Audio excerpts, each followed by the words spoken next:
सफ़र करते करते जी हम लोग मुज़फ़्फ़राबाद शहर को क्रॉस करके तो मुज़फ़्फ़राबाद शहर के जो टॉप है वहाँ पहुँचे हुए हैं। तो चले यहाँ से आपको मुज़फ़्फ़राबाद सिटी का एक्चुअल व्यू दिखाते हैं, जो कि मेरी बैक साइड पे नज़र तो आ रहा होगा लेकिन उस तरह से प्रॉपर क्लैरिटी नहीं है। तो चलिए दूसरी तरह से आपको दिखाते हैं। तो ये है जी मुज़फ़्फ़राबाद सिटी और मिड में जो आपको नज़र आ रहा है ये जी बेनज़ीर ब्रिज है और अपनी नवीयत का बड़ा ही मुनफरिद ब्रिज है, जो कि पाकिस्तान में आपको बड़ी कम जगहों पे लाहौर और समथिंग यानी कि किसी बड़े शहर में देखने को मिलेगा। इस किस्म का ब्रिज आपको मुज़फ़्फ़राबाद में देखने को मिलेगा। तो बादल जी ऊपर छाए हुए हैं और सामने वाली जो पहाड़ी है वो पीर चनासी की है, और लेकिन हम उस तरफ नहीं जा रहे, हम लोग अभी जा रहे हैं जी बालाकोट की तरफ। और ज़ुहैब की चलाकियाँ ख़त्म नहीं हो रही, कभी ऐसे करके तो फ़ोटो ले लें, कभी ऐसे फ़ोटो ले लें। तो मेरे ख्याल में इसको जो है ना मुफ्त का फोटोग्राफर मिला है, मुफ्त का फोटोग्राफर फायदा उठा रहा है। फोटो तो आवाज आ गई होनी। हाँ जी हाँ जी इधर देखो नहीं सही आया ना। एक व्यू ये था और दूसरा ये दरिया मुज़फ़्फ़राबाद जो नीलम की तरफ से आ रहा होता है और ये ऐसे गुज़र के तो मुज़फ़्फ़राबाद सिटी के ऊपर से दूसरी तरफ चला जाता है। और ये जो ख़ास चीज़ आप देख रहे हैं ये डैम है और ये बिजली वगैरह की प्रोडक्शन के लिए बनाया गया है। मुझे इसका नाम तो प्रॉपर नहीं पता क्या है, लेकिन फ़िलहाल इतना पता है कि ये डैम है।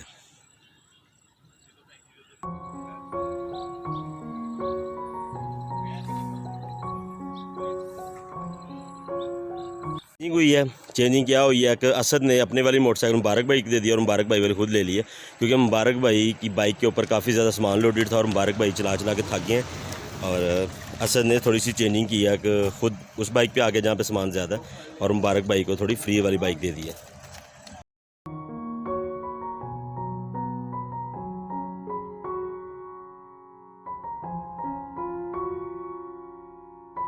बालाकोट पहुँच गए हैं और बालाकोट से आगे हम लोग कागान की तरफ सफ़र शुरू करेंगे।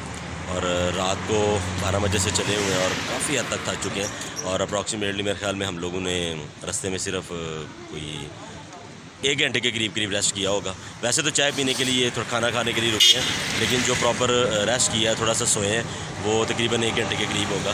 तो शाम के तकरीबन इस वक्त जो टाइम हो चुका है वो 5:30 का हो चुका है। तो हमारी कोशिश है कि मगरिब होने से पहले किसी ठंडे से मुकाम के करीब पहुँच जाएँ।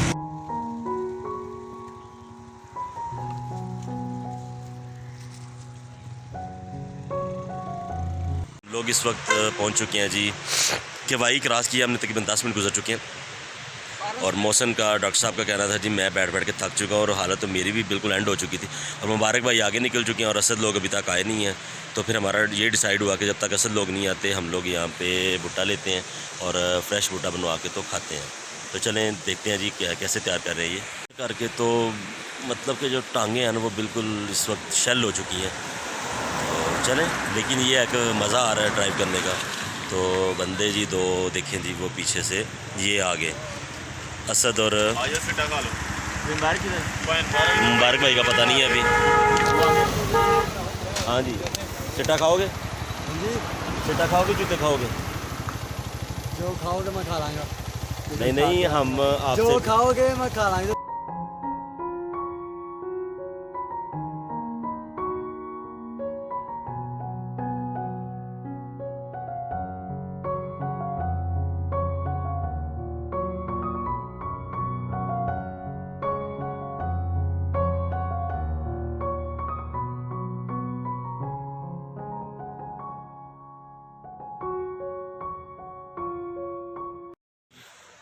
हमारा सफ़र आज के दिन में क्लोज़ हो गया, तो होटल में पहुंच गए।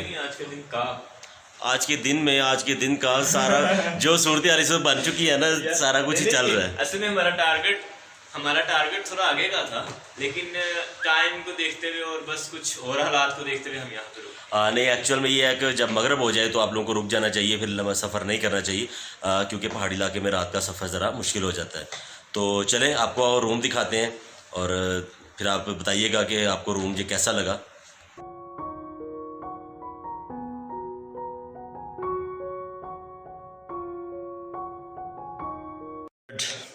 एक सिंगल बेड और साथ में जी 2 यहाँ पे मैटलेस लगेंगे और ये रूम का व्यू है। तो न्यूली होटल जो है ना वो बना है, तो ज़ुएब बड़ा खुश है कि बड़ा साफ़ सुथरा सा होटल मिला। अब गंदा गंदा कैसे करेगा ये देखते हैं। सोचला जितने मर्जी सोचला ज़ुएब इसको गंदा कैसे करना है, हाँ जी इस होटल को गंदा कैसे करना है? जिन्ने को थक गए हैं ना मैं कह रहा हूं मैं तो कहता हूँ अपना सर झाड़ो एक दफ़ा तो बेड मिट्टी मिट्टी हो जाना है। बंदे चला बना लगा ना सिर चढ़ दिखे भी जोड़ करवाने जाऊंगा और खाना भी बाद में ऑर्डर करेंगे। सबसे पहले जितनी मिट्टी पड़ चुकी है नहाएंगे, हाथ धो के फ्रेश हो गए और हम लोगों ने खाना ऑर्डर किया था। फ़िलहाल तो यही देखा जो फ़िलहाल मौजूद था तो वही हमने ऑर्डर कर दिया। तो वैसे तो होटल वाले कह रहे थे कि जो आप चाहेंगे वो बन जाएगा, लेकिन हम लोगों तो इरादा इस तरह से था, तो हम लोगों का इरादा कुछ इस तरह था जो बना हुआ है वही खाएँ और उसके बाद जाके तो रेस्ट करते हैं ताकि सुबह अर्ली उठ जाएंगे। तो चलिए मैं दिखाता हूँ क्या क्या ऑर्डर किया था। भिंडी और फ्रेश सैलड है और बस हमने 4 प्लेट भिंडी ऑर्डर की है और साथ में रायता सैलड वगैरह ऑर्डर किया है। तो बस यही खा के तो इंशाल्लाह जाके तो रेस्ट करने का प्रोग्राम है ताकि सुबह जल्दी निकल सकें। खाना खाने के बाद जी चाय का पूछा गया तो चाय में ये कंफर्म हुआ कि आपको डब्बा पैक चाय मिलेगी, तो जिसको पीने से सभी लोगों ने इनकार कर दिया। तो फिर पूछने में मालूम हुआ कि जी कावा यानी कि ग्रीन टी मिल सकती है, तो ग्रीन टी ऑर्डर किया और बस सभी ग्रीन टी पी रहे हैं। और जैसे ही ग्रीन टी पीते हैं और सारे लोग थक चुके हैं और फिर जाके तो इंशाल्लाह कमरे में रेस्ट होगा ताकि सुबह अर्ली निकल सकें। तो अभी हम लोग जी सामान पैक कर रहे हैं और आज 14 अगस्त है, तो 14 अगस्त भी सेलिब्रेट करेंगे और उसके बाद सामान वगैरह पैक करके तो हर बंदा जो है ना वो रखता जा रहा है। और अभी इंशाल्लाह विदिन 10 मिनट हम लोग इसे लीव करेंगे और आगे नारान की तरफ निकलेंगे। किया ये है कि रेड शर्ट उतार दी और येलो पहन ली है और मोटरसाइकिलों पे सामान जो है ना वो लोड किया जा रहा है। चलिए आपको दिखाते हैं कि कैसे लोड कर रहे हैं और सबसे पहले आपको मुबारक भाई दिखाते हैं जी वो क्या कर रहे हैं। अब लेके आए थे और लैपटॉप बैग में था, तो मैंने उनको ये कहा है कि जी लैपटॉप जो है वो लैपटॉप को टेल बॉक्स में कर दें ताकि सेव रहेगा और बैग में और कोई सामान डाल दें। तो अभी चेंजिंग की जा रही है।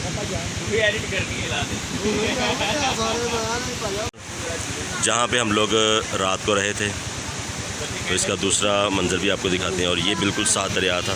सारी रात दरिया का जो शोर था उसकी अपनी एक वहशत थी और ऊपर बादलों का सीन आप चेक करें।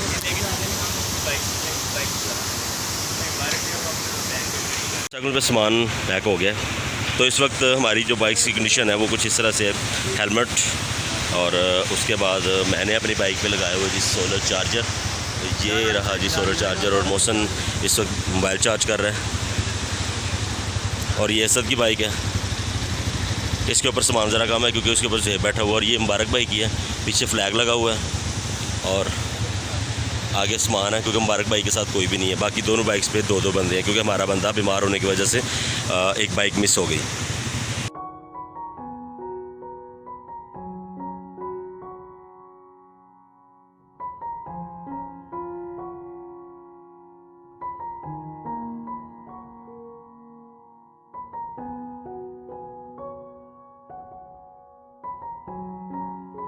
महांडरी से निकले हुए तकरीबन 1 घंटा गुजर चुका है और हम लोग इस वक्त नारान से कुछ 10 किलोमीटर पीछे हैं और हेलमेट पहन के और गाड़ी चला के बंदे की सही जो है ना वो हमें दीदी निकल जाती है। तो बहरहाल देखिए जी सारे बंदे खड़े हैं और बस रेस्ट दे रहे हैं अपने आप को ताकि आगे के सफ़र के लिए थोड़ा रिफ़्रेश हो जाए। कुछ हमने इस तरह से लगाया हुआ है। एक सोलर जो है पैनल ये मेरे यहाँ पे लगा हुआ है और इसके साथ अभी मौसम मोबाइल चार्ज कर रहा था लेकिन उसने उतारा हुआ है। और ये देख रहे हैं आप, ये लगा हुआ। दूसरा मैं दिखाता हूँ आपके, दूसरा लगा हुआ है जी ये मुबारक भाई की गाड़ी पे ये है और मोबाइल चार्जिंग लगा के तो ये जी ये बैग के अंदर रखा हुआ और ये चार्ज हो रहा है।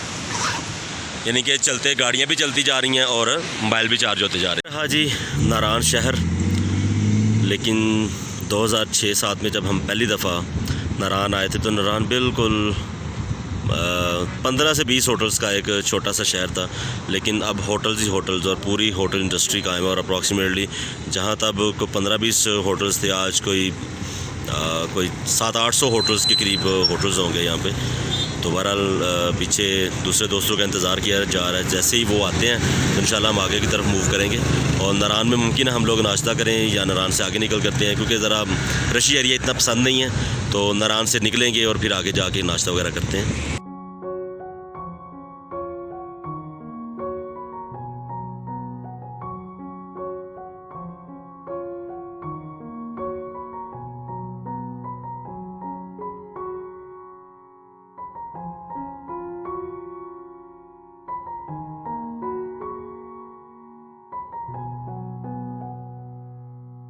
हम लोग बेसल पहुंच गए हैं और बेसल में मून रेस्टोरेंट पे खाना वगैरह खाएंगे। नाश्ता भी हमने नहीं किया, नाश्ता भी होगा और नाश्ता का लंच होगा, नाश्ता भी लंच भी। और यहाँ से खाना वगैरह खाने के बाद फिर आगे हम बाबूसर जाएंगे। बाबूसर में कुछ टाइम स्पेंड करेंगे और नेक्स्ट अपनी डेस्टिनेशन की तरफ मूव करेंगे।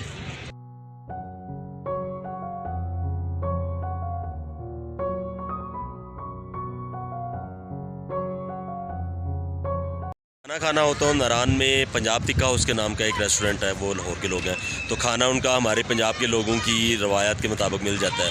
फिर उसके बाद सेम आप आगे आएँ तो पड़वई के करीब एक पंजाब टिक्का हाउस है, 2 उनके हैं। और नारान में भी एक मून रेस्टोरेंट है, उनका भी खाना अच्छा है। और दूसरा बेसल में है, तो बाबूसर के करीब और खाना खाना हो तो आप बेसल इस मून रेस्टोरेंट पे रुक सकते हैं। मैं बैठ गए हैं और खाना ऑर्डर किया है और खाने में बिरयानी ऑर्डर की है। हमने यही देखा कि जो रेडी में मिल जाएगा वही खाना ऑर्डर किया है, बनिस्बत के कोई मटन कढ़ाई कोई चिकन कढ़ाई ऑर्डर करें और फिर लेट हो। तो बिरयानी इनके पास रेडी अवेलेबल है और दाल माश और सब्ज़ी वगैरह मिक्स जो है वो रेडी है, तो वही हमने ऑर्डर किया ताकि खा के तो आगे की तरफ को निकले। बिरयानी पहुंच चुकी है हमारी, लेकिन बाकी अभी सामान आने वाला है। टॉप के रास्ते में जब आप निकलते हैं बेसल से तो जो पहली झील आती है वो है लोलूसर लेक और बड़ी खूबसूरत है और रोड के साथ ही आ जाता है। इसके लिए आपको लहदा से कोई ट्रैकिंग नहीं करनी पड़ती है। तो ये इसका व्यू देखिएगा। एक कुनहार है, वो लोग ज़्यादातर के माइंड में यही होता है कि जी वो लोलूसर लेक से निकलता है, जबकि वो संबकसर लेक से निकलता है। और संबकसर लेक से निकलने के बाद उसका पानी पहले नंबर पे लोलूसर लेक में आता है और लोलूसर लेक से फिर ये आगे दरियाए कुनहार में कन्वर्ट हो जाता है, जैसे दरियाए नारान का गान भी कहा जाता है, तो ये उसमें कन्वर्ट हो जाता है। खाना खाने के बाद लोलूसर लेक क्रॉस की और उसको क्रॉस करने के बाद अभी बाबूसर के करीब पहुँचे हैं, तो शायद ऑक्सीजन की कमी की वजह से या खाना खा के तो चल पड़े हैं, तो मेरे सर में दर्द शुरू हो गया था और गनूदगी से आने शुरू हो गई थी। और फिर मैंने बाइक खड़ी की और रुक गए हैं ताकि थोड़ा सा रेस्ट वगैरह हो जाए, तो फिर आगे चलते हैं। ताकि अगर इन हालात में आपको नींद वगैरह आए तो आप लोगों को रुक जाना चाहिए, ताकि पहाड़ी इलाका होता है, कोई पता नहीं होता कि किसी भी सूरत हाल से आशना हो सकता है बंदा, तो इसलिए नींद वगैरह आए तो तबीयत ठीक ना हो तो साइड पे होकर तो रुक जाना चाहिए। इस वक्त खड़ा हूँ जी मैं बाबूसर टॉप पे और हवा काफ़ी तेज़ चल रही है और मेरा सर तो शुरू हो गया था, लेकिन अब हवा वगैरह चली है तो काफ़ी हद तक तबीयत बेहतर हुई है। तो बाबूसर पे चढ़ाइयाँ चढ़ते हुए बाइक और बंदों की बस होकर रह जाती है। ख़ासकर बाइक जो है वो पहले दूसरे गियर पे ही मतलब चल रही होती है। लेकिन मज़ा दोस्तों के साथ होता है कि जब गपशप लग रही होती है, मज़ा आ रहा होता है, कोई रुक रहा है, कोई बात कर रहा है, तो इस तरह से तो जेब से रहा नहीं गया तो जेब आ गया। सर के मेरा रंग बड़ा चिट्टा होने आ गया ना सारे कैमरे जो मैं दौड़ तो रोड दे। अच्छा अच्छा अच्छा। और सुनाओ कि नवी ताजी सुनाओ। नवी ताजी आप सुनाओ ना, क्या नवी ताजी? नवी ताजी में आपको बाबूसर तक ले आए हैं। सुनावा कि घर को लभदा कोई नहीं, सारे डेरे घर 13,691 फुट उत्ते आए हैं। अच्छा, ठंडी ठंडी हवा। तो ये देखें जेब को फुट का पता चल गया ऊपर आके। और ते लिखा भैया। अच्छा, ये वो चढ़ाई है जो लोग चढ़ के कुछ ऊपर आ रहे हैं और कुछ नीचे जा रहे हैं। ये बाबूसर और ये सामने जो रेड हार्ट्स वगैरह नज़र आ रही हैं ये बाबूसर टॉप है। तो अभी हम जो टॉप का माइलस्टोन है वहाँ तक नहीं, थोड़ा सा पीछे खड़े होकर वीडियोस वगैरह बना दें सारी। और सफ़र का मज़ा दोस्तों के साथ भाइयों के साथ ही होता है। वैसे तो अकेला बंदा तो सफ़र को इंजॉय नहीं कर सकता जितना ग्रुप के साथ बंदा इंजॉय करता है। तो बाबूसर की उतरवाइयाँ आपको दिखाते हैं कि चढ़ाई क्या थी और अब उतराई की आप ज़रा वीडियो देखिएगा।